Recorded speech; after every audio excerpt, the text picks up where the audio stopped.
গল্পের শুরুতে আমরা রিন নামে একটি মেয়েকে দেখতে পাই। আজ ওর বার্থডে ছিল আর ও খুব এক্সাইটেড ছিল কারণ ও ওর ভালোবাসার কথা ওর 10 বছরের পুরনো ফ্রেন্ড জুনকে বলবে। ও পুরো স্কুল জুনকে খুঁজে বেড়ায় কিন্তু কোথাও পায় না। তারপর ও জুনকে টেক্সট করে। জুন তখন ওকে স্কুলের ফটো ক্লাবে দেখা করার জন্য ডাকে। রিন তো ফটো ক্লাবের সামনে চলে আসে আর ভেতরে ঢুকে দেখে পুরো রুমটা অনেক সুন্দর করে সাজানো, যেটা জুন করেছে রিনের বার্থডে উপলক্ষে। রিন এখানে অনেক বেশি খুশি হয়ে যায় আর পুরো রুমটা ঘুরে ঘুরে দেখতে থাকে, কিন্তু ও কোথাও জুনকে দেখতে পায় না। তখন ওর মনে পড়ে পর্দার আড়ালে হয়তো জুন আছে। ও পর্দাটা সরালে জুনকে তো দেখতে পায়, কিন্তু মৃত অবস্থায়। দেখা যায় জুন নিজের হাত কেটে সুইসাইড করেছে। পুরো গল্পের মজা নেওয়ার আগে তোমাদেরকে রিকোয়েস্ট করছি আমার চ্যানেলটি লাইক সাবস্ক্রাইব করে দাও আর আমি গল্প শুরু করে দিই। সিন এখানেই কাট হয়ে যায়। এরপর দেখানো হয় 10 বছর পরের কাহিনী।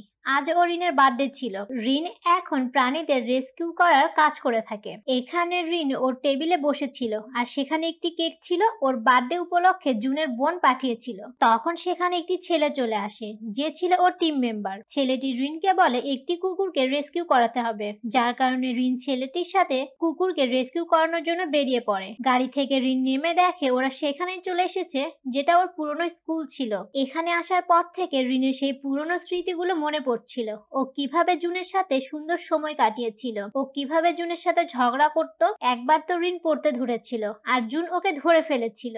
এরপর সিন বর্তমানে। রিন কুকুরটিকে ধরার জন্য ওর পেছনে দৌড়াচ্ছিল, কিন্তু কুকুরটি দৌড়ে সেই ফটো ক্লাবের ভেতরে ঢুকে পড়ে। রিন ওর পেছন পেছন ঢুকে পড়ে। এখানে কোনো রকমে ওর ইমোশনকে কন্ট্রোল করে কুকুরটিকে নিয়ে বেরিয়ে আসে। এরপর হঠাৎ ওর মনে পড়ে ওর ফ্রেন্ডরা তো ওর বার্থডে উপলক্ষে পার্টি রেখেছে, তাই কুকুরটিকে ওর সাথে কাজ করা ছেলেটিকে দিয়ে ও পার্টিতে চলে আসে। রাস্তায় ও একটি ক্যামেরা শপের দোকান দেখতে পায়, যেখানে জুনের সেই ক্যামেরাটি ছিল, যেটা দিয়ে জুন ছবি তুলতো। এই ক্যামেরাটি দেখে রিন অনেক বেশি অবাক হয়ে যায়, কারণ জুন মারা যাওয়ার সাথে সাথে ওর ক্যামেরাটিও গায়েব হয়ে গিয়েছিল। এরপর ও শপের ভেতরে ঢুকে পড়ে। রিন শপের ওনারের কাছে থেকে ক্যামেরাটি কিনতে চায়, কিন্তু শপের ওনার ক্যামেরাটি ওকে দিতে চায় না। যখন উনি রিনের পরিচয় আর নাম জানতে পারে, তখন ক্যামেরাটি রিনকে দিয়ে দেয় আর তার সাথে কিছু ছবিও দিয়ে দেয়, যেগুলো জুন রিনের জন্য রেখেছিল। রিন সবকিছু নিয়ে চলে যাওয়ার পর শপের ওনার দেখতে পায় ক্যামেরার সাথে একটি লেটার ছিল, যেটা রিন নিতে ভুলে গিয়েছে।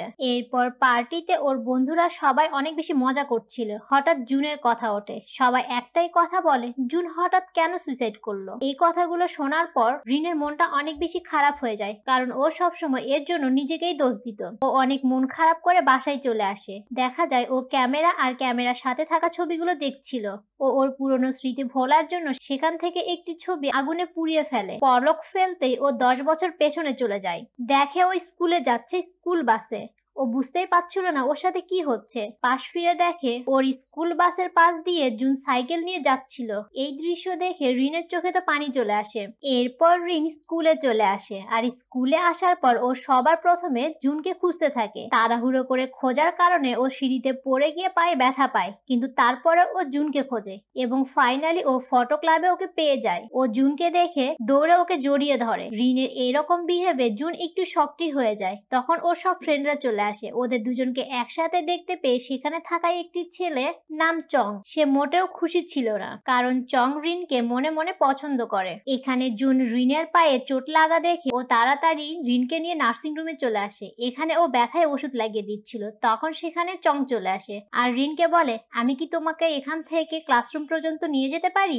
এই কথা শুনে জুন একটু রেগে যায় আর ওদের দুজনকে সেখানে একা রেখে ও চলে যায়। এরপর দেখা যায় পুরো ক্লাস টাইমটাতে রিন শুধুমাত্র জুনের কথাই ভাবছিল। ক্লাস শেষ সবার বেল বেজে উঠলে রিন তাড়াহুড়ো করে জুনের কাছে চলে আসে। এখানে জুন কোথাও একটা যাচ্ছিল, কিন্তু রিন ওকে একা ছাড়তে চায় না, তাই জোর করে ওর সাইকেলের পিছনে বসে পড়ে আর দুজনে মিলে সেই ফটোশপের দোকানে চলে আসে। এখানে আসার পর শপের ওনার জুনকে দেখে তো বেশ খুশি হয়ে যায় আর জুনকে একটা ইনভেলপ দেয়, যেখানে কিছু ছবি ছিল। ইনভেলপটি জুন লুকিয়ে রাখার চেষ্টা করে, কিন্তু রিন সেই ইনভেলপ খুলে কিছু ছবি দেখতে পায়, যেগুলো ছিল রিনের, যা জুন লুকিয়ে লুকিয়ে তুলেছিল। এটা দেখে রিন তো মনে মনে অনেক হ্যাপি হয়ে যায়। এরপর ওরা সেই শপ থেকে বেরিয়ে যাবে, কিন্তু জুন আগে বেরিয়ে পড়ে আর ওনার পেছন থেকে রিনকে ডাক দেয়, বলে তুমি একটু সাবধানে থেকো আর কোনো কিছু নিয়ে বাড়াবাড়ি করো না। রিন তার কথা মতো বাহিরে আসে আর জুনের সাইকেলের পেছনে বসে সময়গুলো খুব এনজয় করছিল। ঠিক তখনই ও বর্তমানে ফিরে আসে। এখানে রিন ভাবে ও হয়তো অনেক বেশি ড্রিঙ্ক করার কারণে এগুলো কল্পনা করছিল, তাই এসবে পাত্তা না দিয়ে ও ঘুমিয়ে পড়ে।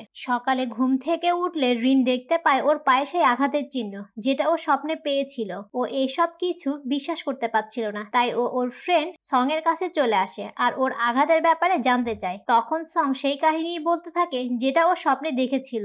এসব শোনার পর রিন তো অনেক বেশি শকড হয়ে যায় আর নিজেকে বিশ্বাস করানোর জন্য আবারও সে বাসায় ফিরে এসে সেখান থেকে একটি ছবি আগুনে পোড়ায়। এরপর ও আবারও 10 বছর আগে ফিরে যায়, যেখানে জুন ওর ছবি তুলে দিচ্ছিল। এখানে রিনের একটাই লক্ষ্য, ও যেভাবেই হোক জুনকে বাঁচিয়ে নিবে, যার কারণে ও জুনের পিছু ছাড়ে না। এরপর অনেক ঘাটাঘাটি করে জুনের কিছু আইডি আর তার পাসওয়ার্ড দেখতে পায়, যেখানে লগ ইন করে ও জানতে পারে জুন ছিল ওর বাবা মার অ্যাডপ্ট করা সন্তান। সেখানে আমাদের একটা ফ্ল্যাশব্যাক দেখানো হয়, যেখানে জুনের মা জুনকে একটা থাপ্পড় দিয়েছে। সিন এখানেই শেষ হয়ে যায়। রিন আবারও বর্তমানে ফিরে আসে। এরপর জুন অনেক খোঁজাখুঁজি করার পর সেই চার্জের সন্ধান পায় যেখান থেকে জুনকে অ্যাডপ্ট করা হয়েছিল। এখানে থাকা একজন মাদার জুনকে বলে এক দম্পতি জুনকে অ্যাডপ্ট করেছিল, কারণ তাদের হারিয়ে যাওয়া মেয়ের সাথে জুনের চেহারার অনেক মিল রয়েছে। যদিও তারপর তারা তাদের মেয়েকে খুঁজে পায়। এরপর রিন জুনের সেই বোনের সাথে দেখা করতে আসে। এখানে এসে জুনের বোন বলে, আমাকে খুঁজে পাওয়ার পর থেকে আমি দেখেছি আমার মা আর আমার ভাইয়ের মধ্যে সম্পর্ক খারাপ হতে শুরু করে। এই সব কিছু শুনে রিন অনেক মন খারাপ করে চলে আসে। ও এটা ভাবে যে 10 বছরের বন্ধু আমাদের, কিন্তু আমি জুনের মনের এই কষ্টগুলো কিছুই বুঝতে পারিনি। তারপর ও রাতে বাসায় বসে থেকে ওর অ্যালবামে সেই ছবিগুলো দেখছিল। সেই ছবিগুলো থেকে আরো একটা ছবি ও পুড়িয়ে ফেলে। এরপর ও আবারও 10 বছর আগে ফিরে যায়, যেখানে ও ওর বন্ধু সুজানের সাথে হাঁটছিল। এখানে সুজান ওকে বলে, তুমি আমাকে সেই হেল্পটা করবে না? এখানে তো রিন কিছুই বুঝতে পারছিল না, কিন্তু ও সবকিছু বোঝার ভান করে বলে, হ্যাঁ অবশ্যই, আমি সবসময় তোমার পাশে রয়েছি। এরপর ও সুজানকে বাই বলে জুনের কাছে চলে আসে। দেখে জুন অনেক মন খারাপ করে একা বসেছিল। পেছন থেকে ও দেখতে পায় জুন ওর মাকে টেস্ট করতে যাচ্ছিল, কিন্তু ও করছিল না। তখন রিন জুনকে অনেক বোঝায় আর বলে, তুমি তোমার মায়ের সাথে সরাসরি সরি বলে কথা বলো আর সবকিছু ঠিক করে নাও। এখানে জুন রিনের কথা মতো ওর মায়ের সাথে ডিনারে চলে আসে আর ওর মাকে সবকিছুর জন্য সরি বলে। এখানে দুজনই দুজনকে সরি বলে। আমাদেরকে ফ্ল্যাশব্যাকে দেখানো হয় জুন ওর মাকে বলেছিল, আমি তোমাদের সন্তান নই, আমি তোমাদের অ্যাডপ্ট করা সন্তান, যার কারণে ওর মা ওকে থাপ্পড় মেরেছিল। এখানে জুন আর জুনের মা দুজন দুজনকে সরি বলে সবকিছু ঠিকঠাক করে নেয় আর তারপর তারা দুজনে অনেক বেশি হ্যাপি হয়ে যায়। পাশ থেকে রিন এই সবকিছু দেখছিল আর মনে মনে স্মাইল করছিল, কিন্তু তখন ওর মনে পড়ে যায় ওর তো সুজানকে হেল্প করার কথা ছিল। ঠিক এই সময়ই ও বর্তমানে ফিরে আসে। এখানে ও পরের কাহিনী জানার জন্য ওর সাথে সুজানের ছবি খুঁজতে থাকে, কিন্তু ফটো অ্যালবামে ও সুজানের কোনো ছবিই দেখতে পায় না। তারপর ওর মনে পড়ে কিভাবে ওদের বন্ধুত্ব নষ্ট হয়ে গিয়েছিল। দেখা যায় রিন সুজানকে ওর প্রয়োজনীয় কাজে হেল্প করে নাই, যার কারণে ওদের মধ্যে বন্ধুত্বটা নষ্ট হয়ে গিয়েছিল। ঠিক সেই সময়ই জুন রিন পেছন থেকে ডাক দেয়। রিন পেছন ফিরেই জুনকে দেখতে পায়। কিভাবে আর কি করে হলো এসব এত কিছু না ভেবে ও দৌড়ে জুনের কাছে চলে আসে আর ওকে জড়িয়ে ধরে। এরপর দেখা যায় ওরা দুজনে একসাথে ডিনার করছে। এখানে ফ্ল্যাশব্যাকে দেখানো হয় স্কুলে থাকতে ওরা দুজন দুজনকে প্রপোজ করেছিল আর তারপর থেকে ওরা ডেট করছিল। জুনের ফিরে আসা রিনের কাছে একটু আশ্চর্যজনক মনে হলেও ও সবকিছু ভুলে ওর সাথে ডেট করছিল আর বেশ হ্যাপি ছিল, কিন্তু ওর মনটা বেশ খারাপ ছিল, কারণ সুজানের সাথে ওর ফ্রেন্ডশিপ নষ্ট হয়ে গিয়েছে। জুন আর রিন ওরা দুজনে তো অনেক সুন্দর সময় কাটায় আর এখানে সেখানে ঘুরে ডেট করতে থাকে। এখানে দুজন দুজনের কাজে ব্যস্ত ছিল। দেখা যায় জুন আসলে একজন ডক্টর হয়েছে। রিন বুঝতেই পারছে না এসব কি হচ্ছে আর কিভাবে হচ্ছে।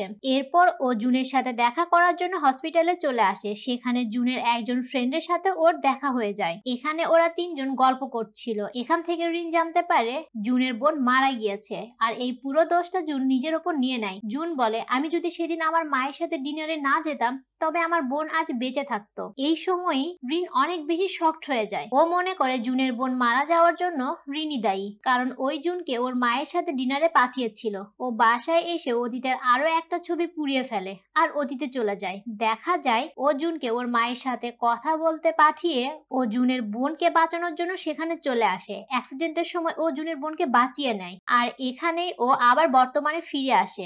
এখন ও জানতে পারে জুন নিখোঁজ। তখন ও বুঝতে পারে ওর কাছে যে কোনো একজনকে বাঁচানোর অপশন রয়েছে। ও এখন কি করবে? জুনের মৃত্যুর সমস্ত রিপোর্ট সংগ্রহ করার পরেও রিন কিছু বিষয় বুঝতে পারছিল না, যার কারণে ও জুনের মায়ের সাথে দেখা করতে চলে আসে। এখানে জুনের মাকে জুনের ব্যাপারে জিজ্ঞেস করলে জুনের মা বলে ওই দিন আমাদের মধ্যে আমাদের সম্পর্ক নিয়েই কথা হয়েছিল। এরপর জুনের মা জুনের কিছু পুরনো জিনিস বের করে। জুনের মা বলে এই সমস্ত জিনিস জুন তোমাকে দেওয়ার জন্য রেখে গিয়েছে। জিনিসগুলো নিয়ে রিন বাসায় চলে আসে আর আবারও মনে করার চেষ্টা করে তারপরে ঠিক কি ঘটেছিল। ও আবারও একটি ছবি পুড়িয়ে 10 বছর আগে চলে যায়। এখানে ও ওর বান্ধবীকে নিয়ে জুনের খেলা দেখছিল। সেখানে হঠাৎ একটি ছেলে জুনকে ধাক্কা দেয়, যার কারণে জুন পড়ে গিয়ে হাতে ব্যথা পায়। এখানে রিন জুনকে নিয়ে ডক্টরের কাছে চলে আসে আর হাতটা ব্যান্ডেজ করে দেওয়া হয়। রিন এখানে মনে মনে এটা ভাবতে থাকে যে জুনের যদি এক হাতে ব্যথা থাকে তাহলে ওর এই হাত দিয়ে অন্য হাতের শিরা কাটলো কিভাবে। পুরো ক্লাস জুড়ে রিন এই বিষয়টা নিয়েই ভাবছিল। ক্লাস শেষ হলে ওরা বাড়ি ফিরছিল, তখন রিন বারবার জুনকে বলছে তুমি একটু সাবধানে থেকো, কেউ তোমাকে খুন করতে পারে। কিন্তু রিনের কথায় জুন একেবারেই পাত্তা দিচ্ছিল না, কিন্তু রিন বারবার ওকে বুঝিয়েই যাচ্ছিল।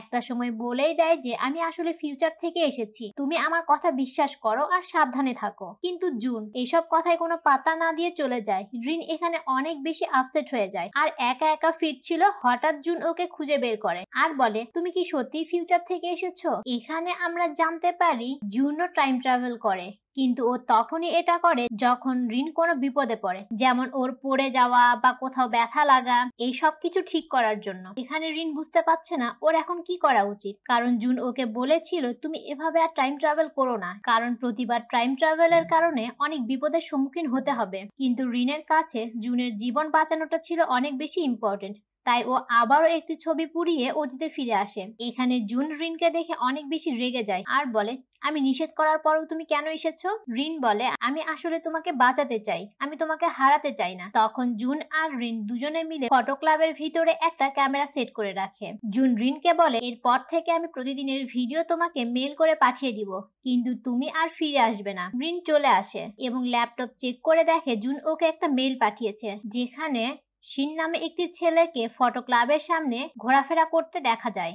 এরপর রিন সং এর সাথে দেখা করতে চলে আসে সিনের ব্যাপারে জানার জন্য। এখানে রিন সংকে পুরো বিষয়টা খুলে বলে। তখন সং বলে আমি আসলে স্কুল লাইফে তোমাকে আর জুনকে টাইম ট্রাভেলের ব্যাপারে কথা বলতে শুনেছিলাম, কিন্তু কিছু বুঝতে পারি নাই, তবে এখন বুঝতে পারছি। ও আরো বলে জুনের মৃত্যুর পর ওর পাশে একটি মেডিসিন পাওয়া গিয়েছিল, যেটা জুনকে অজ্ঞান করার জন্য ব্যবহার করা হয়েছিল, কিন্তু কোনো একটা কারণে জুনের বাবা মা কেসটা বন্ধ করে দিতে বলে, যার কারণে পুলিশেরও আর কিছু করার থাকে না, তাই কেসটা বন্ধ হয়ে যায়। এরপর ওরা দুজনে মিলে সিন যেখানে কাজ করে সেখানে চলে আসে। দেখে সিন একটা গাড়ি থেকে নামছিল। সিন চলে গেলে ওরা দুজনে মিলে সেই গাড়িটা চেক করতে থাকে আর সেখানে ওরা অজ্ঞান করার সেই ওষুধটা পেয়ে যায়। একটু পর সেখানে সিন চলে আসে আর রিনকে এভাবে গাড়িটা সার্চ করতে দেখে রিনকে মারার জন্য চাকু বের করে। ঠিক পেছন থেকেই তখন সং এসে ওর হাতটা ধরে ফেলে। ওরা পুলিশে খবর দেয় আর পুলিশ এসে সিনকে নিয়ে যায়। এখানে পুলিশ সিনকে নানানভাবে জিজ্ঞাসাবাদ করে সত্যটা বের করার জন্য।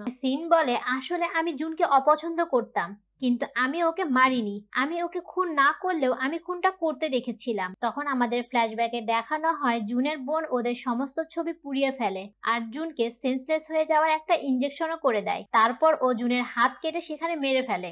এরপর সিন বর্তমানে জুনের বোনকে দেখানো হয়। এখানে জুনের বোন রিন আর সংকে দেখছিল, কারণ ও ওদের দুজনকে সন্দেহ করে। ওরা দুজনে সিনের বোন যে ক্যাফেতে জব করে সেই ক্যাফেতে বসে জুনের মৃত্যুর ইনভেস্টিগেশন আর টাইম ট্রাভেল নিয়ে কথা বলছিল। এরপর জুনের বোন রিনকে ফলো করে রিনের বাসায় চলে আসে আর সেখানে ও দেখতে পায় ছবি পুড়িয়ে রিন বারবার টাইম ট্রাভেল করছিল। এখানে জুনের বোনকে দেখে বোঝা যায় ও ভিতরে ভিতরে আরো কোনো একটা শয়তানি চাল চালতে চলেছে। এখানে জুনের বোন একটা শয়তানি হাসি দেয় আর রিনের থাকা সমস্ত ছবি ও পুড়িয়ে ফেলে, যদিও রিনের কাছে আরো অনেক ছবি ছিল যেগুলো খুঁজে পায়নি। এরপর রিন সিনের ব্যাপারে জানার জন্য সংকে ফোন করে। তখন সং বলে আসলে স্কুলে থাকতেই সিং মারা গিয়েছে। এটা শোনার পর রিন বাসায় এসে আবারও একটি ছবি পুড়িয়ে অতীতে চলে যায় আর জুনকে বলে তোমাকে সিন খুন করেনি, কারণ সিন স্কুলে থাকতেই মারা যাবে তাহলে তোমাকে অন্য কেউ খুন করেছে, আর সেই খুনি এখনো তার প্ল্যান মতো কাজ করে যাচ্ছে, যে করে হোক তাকে আমাদের খুঁজে বের করতে। এরপর ওরা দুজনে সেই ক্যামেরাটি খুঁজতে আসে যেটা ওরা লুকিয়ে রেখেছিল, কিন্তু ক্যামেরাটি কোথাও খুঁজে পায় না। হয়তো কেউ ক্যামেরাটি লুকিয়ে রেখেছে প্রমাণ লুপাটের জন্য। এরপর ওরা জানতে পারে কেউ একজন সিনকে খুন করেছে। তখন ওর বন্ধুরা সবাই মিলে ক্যামেরাটি খুঁজতে লেগে পড়ে। অনেক খোঁজাখুঁজির পর একটা সময় তারা ক্যামেরাটি খুঁজেও পায়, আর সেখানে থাকা একটা ভিডিও ক্লিপে ওরা দেখতে পায় সিনকে যখন মারা হয়েছিল সেখানে আগে সুজানকে দেখা হয়েছে, কিন্তু সুজান বলে আমি এটা করিনি, কারণ ভিডিওর মেয়েটিকে আমরা পেছন থেকে দেখতে পাচ্ছি, হয়তো কেউ একজন আমাকে ফাঁসানোর জন্য আমার মতো লুক নিয়ে যেন ও নিজেকে সেফ রাখতে পারে। এরপর ওরা সবাই মিলে ভিডিওটি জুম করে দেখতে পায় জানালার গ্লাসে মেয়েটির ফেস, যেটা আর কেউ ছিল না, জুনের বোন ছিল। এরপর জুনের বোনকে পুলিশ ধরে নিয়ে যায়। বর্তমানে রিন ওর বন্ধুদের সাথে পার্টিতে আড্ডা দিচ্ছিল, সেখানে জুনও ছিল। আড্ডা শেষে ওরা দুজনে বাড়ি ফিরছিল। এখানে জুন রিনকে বলে আগামীকাল আমার বোন ছাড়া পাবে। রিন এখানে একটু ভয় পেয়ে যায়। জুন বলে ভয় পেও না, তেমন কোনো কিছুই আর হবে না। বাসায় ফেরার পর রিনের কাছে কেউ একজন ফোন করে বলে জুনের অ্যাক্সিডেন্ট হয়েছে। ও তাড়াতাড়ি জুনের উদ্দেশ্যে বেরিয়ে পড়ে আর জুনকে বারবার ফোন করতে থাকে। একটু পর জুন নিজেই ওকে ফোন ব্যাক করে। রিন ব্যাপারটা বললে জুন বলে কিন্তু আমি তো ঠিক আছি, কেউ হয়তো তোমাকে হ্যারাস করার চেষ্টা করছে। এরপর রিন বাসায় ফিরে আসে আর ওর পেছনে পেছনে জুনের বোনও চলে আসে। একটা সময় ও রিনের মাথায় বাড়ি দিয়ে সেন্সলেস করে ফেলে দেয় আর সমস্ত প্রমাণ লুপাট করার জন্য ও অতীতে ফিরতে চায়, যার জন্য ও ছবি খুঁজতে থাকে। ফাইনালি একটা ছবি ও পেয়েও যায়। ছবিটি আগুনে পোড়াতে যাবে ঠিক তখনই রিনের জ্ঞান ফিরে আসে। ওকে বাধা দেয়, কিন্তু ও রিনকে ধাক্কা দিয়ে ফেলে দিয়ে ছবিটিতে যখন আগুন লাগাবে তখন রিন ওর পা ধরেছিল, যার কারণে ওরা দুজনেই আবার অতীতে ফিরে আসে। এখানে আসার পর রিন সবার আগে জুনকে ফোন করে বলে তোমার বোন অতীতে ফিরে এসেছে। এরপর ঘটনা পাস্টে দেখানো হয়, যেখানে জুনের বোন অনেক ছোট ছিল আর হারিয়ে গিয়েছিল। হারিয়ে যাবার কারণে তাকে অনেক মেন্টালি আর ফিজিক্যালি টর্চার সহ্য করতে হয়েছিল। এরপর ও একদিন ওর ছোটবেলার সেই নিউজটি দেখতে পায়, যেটা ওর বাবা মা ওর নিখোঁজের সংবাদ হিসেবে দিয়েছিল। ও নিউজটা দেখে ওর বাবা মার লোকেশনে চলে আসে। এখানে এসে ও জুনকে দেখতে পায়, যার কারণে ওর ভেতরে অনেক রাগের সৃষ্টি হয়। আসলে চাইল্ডহুড ট্রমা থেকে ওর ব্রেনে এক ধরনের সমস্যা সৃষ্টি হয়েছিল, যার কারণে ওর এটা মনে হতো যে জুনকেই সবাই ভালোবাসে, কিন্তু ওকে কেউ ভালোবাসে না। তাই ও জুনকে খুন করতে চায় আর অনেক প্ল্যান করার পরে সে জুনকে মেরেও ফেলে, কিন্তু সিন এটা দেখে ফেলার কারণে ও আবার সিনকেও মেরে ফেলতে চায়। এরপর দেখা যায় কেউ একজন জুনকে ফোন করে রিনের নাম করে আর ছাদে আসতে বলে। জুন ছাদে চলে আসে। এদিকে রিনকে জুনের বোন ফোন করে ছাদে আসতে বলে। রিন ছাদে এসে দেখে জুন সেন্সলেস হয়ে পড়ে আছে আর ওর পাশে ওর বোন চাকু নিয়ে দাঁড়িয়ে আছে। এখানে রিন অনেক বোঝানোর চেষ্টা করে, কিন্তু জুনের বোন সে কিছুই বুঝতে চায় না। একটু পর জুনের জ্ঞান ফিরে আসে আর ও ওর বোনকে ধাক্কা দিয়ে রিনের কাছে চলে আসে। এখানে জুনের বোন জুনকে মারতে চায়, তখন রিন জুনকে বাঁচাতে গিয়ে রিন আর জুনের বোন দুজনেই ছাদ থেকে পড়ে যায় আর দুজনেই মারা যায়। এখানে রিনের মৃত্যুতে সবাই অনেক বেশি কষ্ট পায়, আর জুন সে তো বেঁচে থাকার আশা ছেড়েই দিয়েছিল। ও সুইসাইড করতে যাবে ঠিক তখনই ও রিনের একটা ফটো দেখতে পায়, যেটা দিয়ে ও আবারও অতীতে ফিরে আসতে পারবে আর রিনকে বাঁচাতে পারবে। ও ঠিক সেটাই করে, ফিরে আসে আর রিনকে ফোন করে বলে তুমি স্কুলের গেটে চলে আসো আর ওখানেই থাকবে। এরপর ও ওর বোনের সাথে ফটো ক্লাবে দেখা করে আর অনেক বোঝানোর চেষ্টা করে, কিন্তু ওর বোনের তো মাথায় সমস্যা, তাই কিছুই বুঝতে চায় না। এখানে দুজনের মধ্যে হাতাহাতি লেগে যায়। এক পর্যায়ে জুনের বোন জুনের পেটে ছুরি দিয়ে আঘাত করে। একটু পর সেখানে পুলিশ চলে আসে, কারণ জুন অনেক আগেই পুলিশকে কল করে রেখেছিল। জুনকে হসপিটালে ভর্তি করানো হয় আর জুনের বোনকে পুলিশ ধরে নিয়ে যায়। এরপর দেখা যায় জুনের বোন পুলিশের থেকে পালানোর চেষ্টা করে আর গাড়ির সাথে অ্যাক্সিডেন্ট হয়ে সেখানেই মারা যায়। এদিকে রিন সবটা সময় জুনের আশেপাশেই থাকে। কিছুদিন পর জুন সুস্থ হয়ে ওঠে। এখান থেকে ঘটনা স্বাভাবিকভাবেই চলতে থাকে। এক পর্যায়ে ওরা ওদের গ্র্যাজুয়েশন কমপ্লিট করে ফেলে আর সবাই সবার মতো হ্যাপি ছিল। সবাই সবার মতো করে নিজেদের স্বপ্ন পূরণ করছিল। এখানে এই ড্রামাটি শেষ হয়ে যায়।